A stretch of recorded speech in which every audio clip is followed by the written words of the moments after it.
First of all, Trooper First Class White, I would like to thank you for joining me today. Happy Prevention Week. Yes, thank you. So, yeah, it's good to be here. Glad to be chatting with you. Yeah, as you probably know, Prevention Week is a national observance. And you mentioned before we got started that yesterday was actually Fentanyl Awareness Day. So there's an Awareness Day, Awareness Week for almost everything now. And this is a positive thing. Yeah. And so SAMHSA, they are in charge of Prevention Week, and it's a week-long observance. And in the past, we've had different themes for each day, but they've loosened those themes a little bit to let communities decide how they want to address it on their own terms. So in the past, it was like we had an alcohol day, we had a tobacco day, prescription drug day. Now pretty much we can do whatever we want to promote. So I thought it would be great to have you on today to talk a little bit about what you do with the state police, and talk a little bit about the Keeping It Real program, DARE, and a couple of other things that are becoming increasingly important as we head into the spring and summer season. So to get things started, tell us a little bit about yourself and how long you've been with the state police. All right. So, yeah, my name, again, it's Trooper James White. I've been with the state police for about 10 years now, a little bit over, and I have been all over the state as a patrol trooper. I did various things at different troops. I did community work. I did resident trooper work. I did narcotics enforcement. I did all sorts of stuff. And then I was privileged enough to get the opportunity to come to the Connecticut State Police Academy as cadre. And recently, this is my first year as the state coordinator for the DARE program. So I get to go into schools and I talk to kids. I'm running like 15 different DARE programs throughout the state, from Eastern to Western to Southern to all over the place. And it's great to see Connecticut's kids just making absolutely fantastic choices and seeing them. And then I also get to coordinate officers training. So we have an officer training coming up in June, and that's going to be a blast. It's always a good time to get officers out there and get them certified. But that's really it, right? We know that DARE is a fantastic resource in prevention. There's a lot of science behind that. We look at the scientific basis behind the prevention. They actually call it prevention science, right? They show the linkage between the social and emotional learning in these lessons and how that affects kids and their decision making and ultimately prevention. But it's not necessarily always drugs, right? Sometimes we're looking at just preventing maybe a behavior that they know they shouldn't do, right? And that can be drugs, that can be alcohol, that can be tobacco, but maybe it's just going over a friend's house and watching something on Netflix that their parents said that you can't watch, right? So having those discussions with kids is just such a relevant thing, right? So that's kind of so I actually have a little sample right here to show everybody who's watching this up, and because I've got a background that's going to blur it a little bit, but this is the Keeping It Real book from DARE. And I had an opportunity to flip through it. I met with Heather McClellan from the Groton Town Police. She is a DARE instructor. She's been doing it for a while now. And she's got the best accessory in the world for DARE with kids, because she can bring along a dog. So they're extra. And I think she's got a lion's mane that she puts the dog in too. So yes. So it's great. So we were talking a little bit about what DARE looks like now. So I'm going to be 40 next year. I had DARE as a fifth grader, and I know a lot has changed. And you mentioned that a little bit about how really I think DARE used to stand for drug abuse resistance education or something like that. And now it's more about decision making, and it's define, assess, respond, and evaluate. Right. So so what you're looking at, that's the DARE decision making model, right? So DARE still is the acronym still stands. That's okay. What it is. And it's, we used to have the Just Say No was a big campaign. And there was some science at some point where people said, well, this doesn't work, which is funny because I go into classrooms all over the state, and one of the things that we do with our students is we give them a DARE box. So when I'm not there and they have questions for me, they can put questions in this box. And at the beginning of each class, I read the questions, and, sometimes one of the questions that's my favorite that I've gotten from multiple students across the state is, does pineapple belong on pizza? And I know that here in Connecticut, right, we claim, and I firmly believe this, right, that pizza is our state food. And I think we do pizza the best. But that's one of those big time debates across the state. So not to go off on a tangent, but I was privileged enough to do some training recently with Honolulu PD for DARE. And I asked that question to our officer friends from Honolulu, and they're like, we don't do that. I thought that was, hilarious that, we have this big thing about Hawaiian pizza up here. But nonetheless, right, I've had kids decorate these DARE boxes and they're writing all over it, just say no. And it's interesting to me that this thing that hasn't really been in our curriculum for a pretty long time now is still kicking around, because in some ways it probably was pretty effective, that moms and dads are like, oh, you're doing DARE, just say no. And they're keeping that side of it alive. But now the bigger push is that problem solving, decision making, and how can we hit these standpoints in education with the social and emotional learning to make sure that we're just offering kids the best opportunity to process choices. Yeah, and let me tell you, I hear it all the time in prevention.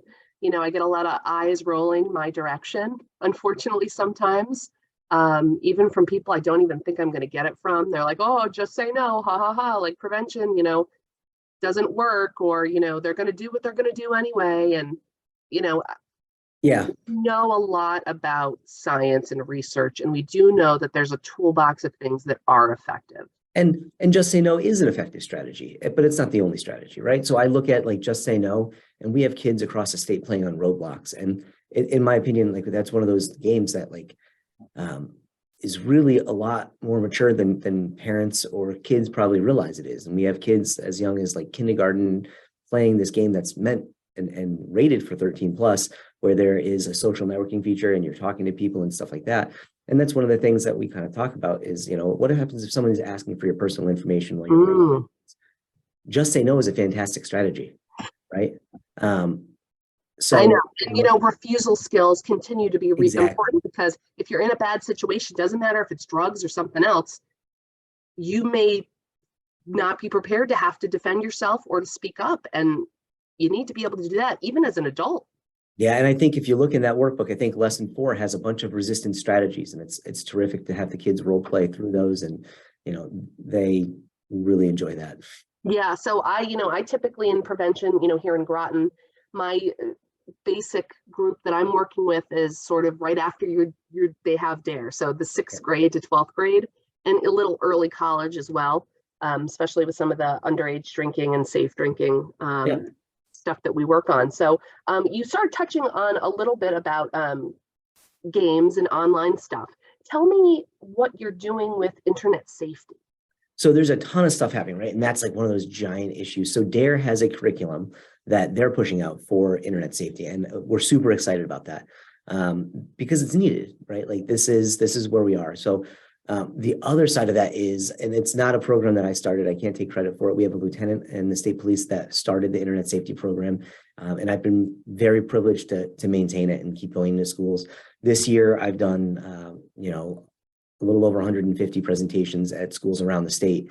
And we're just talking about internet safety, and we're talking about different, consequences that can happen, right? Whether the consequences are positive or negative, but we want kids to understand that not only, does it matter what you're posting, because you're giving a lot of information out there, but it also matters who's seeing that, right? So like who's our intended audience versus who we didn't really expect to be there, right? And we just kind of process like a lot of the very popular apps, and we talk about the risks that are on those apps.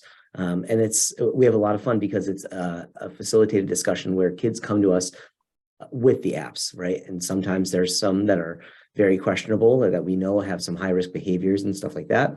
And other times, like at the end of the day, being on the internet's fun and pretty useful. Like we wouldn't have the means of doing this interview right now without it, right? So we definitely don't want to discourage kids from using the internet, because this is the world that they live in, but we do want to invite parents into that world with the children. I think that's super important. Yeah, and I talk to teenagers a lot, and I always ask, hey, do you use social media? What do you use? And they're starting to get the message about, maybe if it starts to get to you, like, it's bothering you, the things that you're seeing on social media, like social pressures or self-esteem or anything like that. They know that, it might be time to put the phone down. So it's on their radar. I mean, it can be a very habit forming thing to like be on your phone all the time for sure. I mean, it happens to me too sometimes. So one of the things that Yeah, one of the things that is a big discussion point, and it's really interesting for me when I go into all these kids and talk about it, is we're writing this rule book right now, right? So I talk about, like, if we look at a book on table etiquette from the 1600s. In fact, I got a TikTok, about a table manners book from the 1600s, and in it, it kind of said, if you have to vomit, you should politely excuse yourself from the table. And I'm like, we're probably past this. We know this, right? We're good. I don't have to. The kids didn't go to school the first day of school, and the principal say, now remember the cafeteria rules. If you have to vomit, make sure you excuse yourself in the cafeteria. But like, what does need to be said is, like, let's get off the tablet at the dinner table. Let's get off the phone at the dinner table. Let's get off the switch. And not only that, but how do we interact with that person while we're on the phone, right? So, and we've all seen it where, like, kids are trying to talk, and they're like, dad, dad, dad, dad, dad, dad, dad, and mom and dad are swiping, and maybe I'm guilty of it. It happens, right? But that's where we are right now, right? We're not worried about the table manners because we got that down, but we do need to figure out the manners behind how to interact with somebody when somebody else is on a device, or like what's acceptable and not acceptable on a device. And we're really writing that etiquette as we speak, and that's a big responsibility for our students. Right, absolutely. And certainly, unfortunately, if you get into a little bit of trouble online, I think your digital footprint and things follow you. And, I think that's becoming more and more on kids' radar. I think they get it, that once it's out there, it's out there.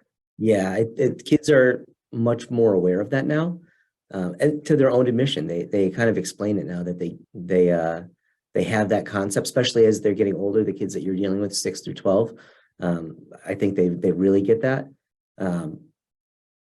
Yeah, they're going forward in life with a digital resume, no matter where they go. Yeah, definitely. So a lot of positive things happening. Encouraging internet safety. I'd love to have you to Groton in the future. We'll have to talk about that, yeah, for sure. I think we had a program a couple of years ago, but it was still kind of COVID, and people weren't like, 100% like on board with coming out. So it's always good to talk about it again. So we'll talk more about that. So you've been doing DARE for a while. You did mention that you guys have a youth position, a youth representative. Tell me a little bit about that. Yep. So we have they're called a YAB, right? That's the abbreviation for, it's a youth advisory board. So each state is asked to have a youth advisor. So they're between like high school age. So ours is Mia. She's in Connecticut. She's a Connecticut resident, and she advises DARE on various things that are going on with like that generation. So that way she can speak educatedly on it, right? And DARE can have a better understanding of what's going on. So Mia is absolutely fantastic. We'd love to have her on here. She's great. She's an absolute rock star, and she makes my job a lot easier because I can bring her in and she kind of explains things the way that teenagers think about it, because I'm not there anymore. Yeah, exactly. Yeah, no, it's a wonderful. And, here in Groton, we have something called a youth peer advocate. That's part of some of our grant funded work. And, certainly people are more apt to listen to her than they are to me. Yeah. She recently got to speak at a roundtable with Joe Courtney, and they really valued that youth voice, right? So it's one thing for a group of adults to get around a table and talk about things that affect youth. It's another thing to have actually youth there at the table to speak about it. So that's certainly important. Well, and I think it's terrific because we, all the time as adults, we like kind of make all these choices for kids, and it's great to have their input because they actually have some pretty good insight sometimes. Yes, they do. Absolutely. So one other thing that I thought we could talk about, as summer's going to be here before you know it, proms and graduations. I don't know about you, but I'm sure you hear it about all the time, being in the state police. I'm hearing about a lot of car accidents, distracted driving, impaired driving. What's going on at the state police level, and what are some of the key messages you're trying to get out to the community? So, it's the same thing as always. We want people to make smart choices, especially in this day and age. I would hope that, our high schools at prom and stuff aren't drinking. I hope that they're making smart choices in that regard. But, for people that are of legal drinking age and they're out, we have Ubers. We have all these fantastic resources now. Financially, they don't cost near as much as a DWI does, to not even mention the risk, right? Like the risk of injury, the risk of hurting somebody else, the liability and all that. We ask that people are making those smart choices having a plan. Let's go out and have a plan, right? Statistically, we know, looking at the past, that summer is typically a spike in all those kind of things. So let's get out in front of it and make smart choices, have a plan, go out, make sure that we have safe rides, that we're planning with a designated driver, or we're making preparations to know that we're going to call an Uber. You know, if you Uber there, it makes it a lot harder to drive home. You have to call for the Uber to get home, right? So just having those thoughts. And I think, you know, our generation of young 20s are probably doing a really good job of that. We need to tighten up some other stuff. Absolutely. And I know I was recently at a restaurant in Niantic, and I saw a little table tent that said, you know, if you're getting high, get a ride, kind of thing. And it was talking about, you know, cannabis impaired driving. You know, certainly prescription drugs sometimes can also impair folks. So we used to just focus on alcohol. And now I know our friends over at MAD are definitely trying to get the message out about other types of impaired driving that kids may not have heard as much about. So I'm glad that message is getting out. So yeah, so safe driving, that's an important thing. And what else? So we can wrap things up today. Thank you so much for being with us and sharing your time and your energy with us. Any parting words for kids out there, prom graduation season, tips for parents, anything? What do you got for us? So yeah, for our students that are moving on to bigger and better things, and they have kind of these exciting milestones, I'm really excited for you. And like we just need to make smart choices. If you've gone through DARE programs, and like we talked about those decision-making models, and I just, you know, we hope that they implement those and they make smart choices. The other side of it is be involved, have your parents involved, right? I always ask our students when we talk internet safety, you know, if they think inviting their parents to follow them on social media would make their trust go up or down, and overwhelmingly it's up. Like, yeah, well, if I, you know, and I know that if we, you know, had a students come and say, hey, could you follow me to make sure that I'm doing the right thing and that I can be kind of held accountable? I'm like, man, that kid's responsible, right? So, you know, it goes twofold. We ask the students if they're putting themselves in places that might be risky situations, or they're not sure if the decision's the right decision, then get your parents involved, get a trusted adult involved. So that way, you know, you can kind of affirm that decision is the right thing to do. And then for parents, we need to be involved. We need to be involved. We need to be involved online. We need to be involved with these things, you know, what our kids are doing. And it's easier and easier nowadays with, you know, the technology that's happening to kind of allow our kids to separate and have their own life or their own world that we really don't know about. But there's an old saying in business that you're the sum of the 5 people that you spend the most time with. And I love that. But nowadays you could never have met those people, right?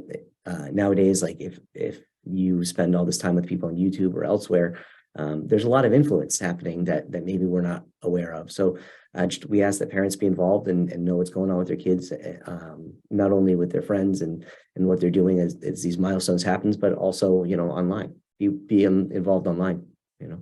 Absolutely. That's some pretty solid advice. And we definitely echo that here in Groton.